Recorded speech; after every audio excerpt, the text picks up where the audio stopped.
Prank calling my buddy Nate. Hey, what's up, Zach? Hey dude, water fight? Maybe later, dude. Or right now. Dude, Zach, seriously, stop! Dude, that's for getting you back last Friday. You told... No! He fried my laptop! What's up, YouTube? I hope you guys enjoyed that magical prank video. Thought it was a fun way to ring in summer. Let me know if you guys are still in school, or you've graduated, or you're still stuck in school. Comment down below. And let me know also in that comment what the most exciting thing you're gonna be doing this summer. I'll respond to the first 100 down there. But I just posted on Twitter, ask me your questions. I'm gonna answer the first 5, no matter how crazy they are. Question number 1. Jane asks, how do you get your ideas?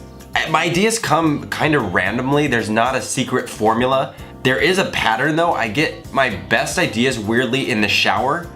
It sounds so weird. And driving to work. If there's no traffic and I'm just driving, I get into like this weird trance. Has anyone else driven somewhere and you've gotten there? It's super scary.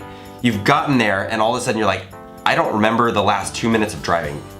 It's the weirdest thing, but that's like somehow I zone out and all of a sudden I have a video idea, but then I'm like, how did I get here? It sounds dangerous. Maybe I have a problem. I maybe need to get that looked at. Question number 2, what or who is your inspiration for magic and YouTube? My grandfather was actually a big inspiration in all my magic. I started learning practical magic when I was in middle school. For me, magic was a really cool thing because I was a shy kid. I'm still actually a really shy person. I'm an introvert. It's hard for me to actually make conversation with people. And so magic, especially when I was growing up, was a cool kind of conversational piece, and learning magic as a kid really gave me confidence to walk into a room and, you know, in that awkward moment if I don't want to like start a conversation, I'd be like, hey, you want to see a magic trick?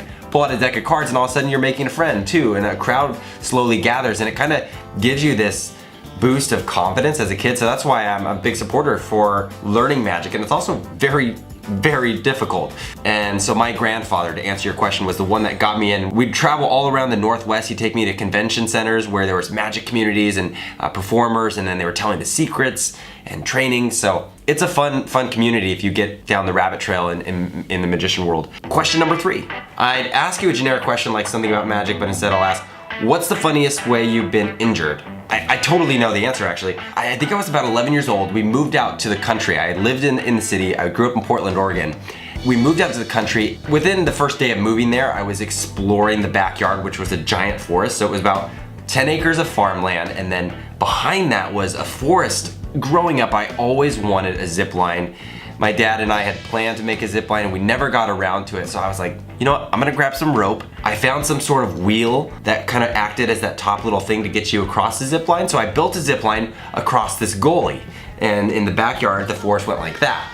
I ran the line of rope from one tree on one side of the gully to the other, and I decided to make a harness for myself. So I just tied the rope around my waist and my crotch, and I went for it, and I ended up getting stuck because it wasn't downhill enough. The rope was just kind of even. I was 11, so I should have known that, but I got stuck in the middle. I'm just hanging there, but I'm screaming because my crotch hurt really bad. Totally lost all feeling below the waist. I was dangling there for like 30 minutes until my sisters finally came over and like cut the rope.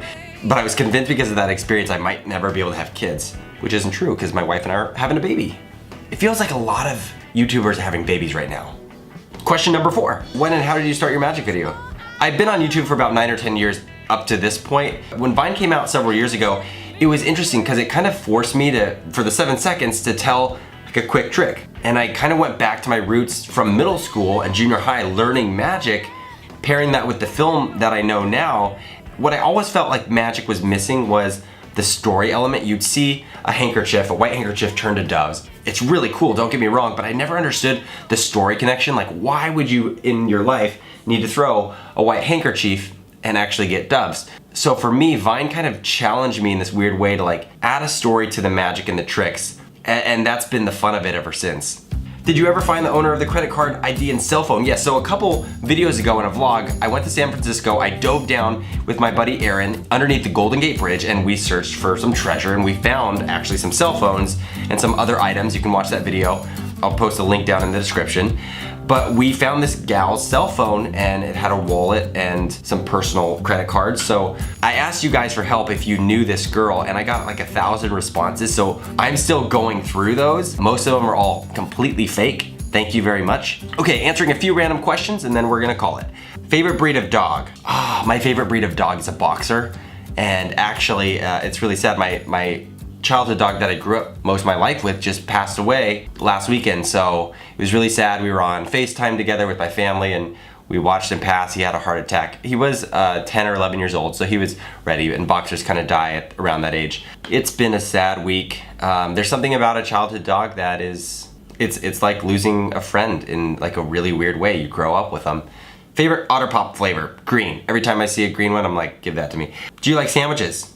Yes. And you know what sandwiches I've been eating lately that I really enjoy? The Panera ones. I hadn't had them a lot before, but they have this ham and Swiss one. What was your job when you were younger?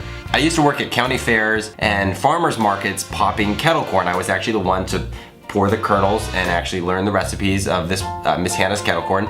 It's amazing stuff. If you ever go to Portland, Oregon, they still have a shop up in Bridgeport Village, I believe, but it's incredible. And I still order it online actually. So that was my first job. It was fun and I popped kettle corn and I can still whip up some really good kettle corn here at home. So thank you, Miss Hannah's, for my first job and employing me and believing in me. Look where I am now on YouTube. Are you actually good at Fortnite? No, I'm terrible, but I play, it's fun. Are you in a relationship? Yes. I'm married. So a lot of people were asking me to do Nerf battles.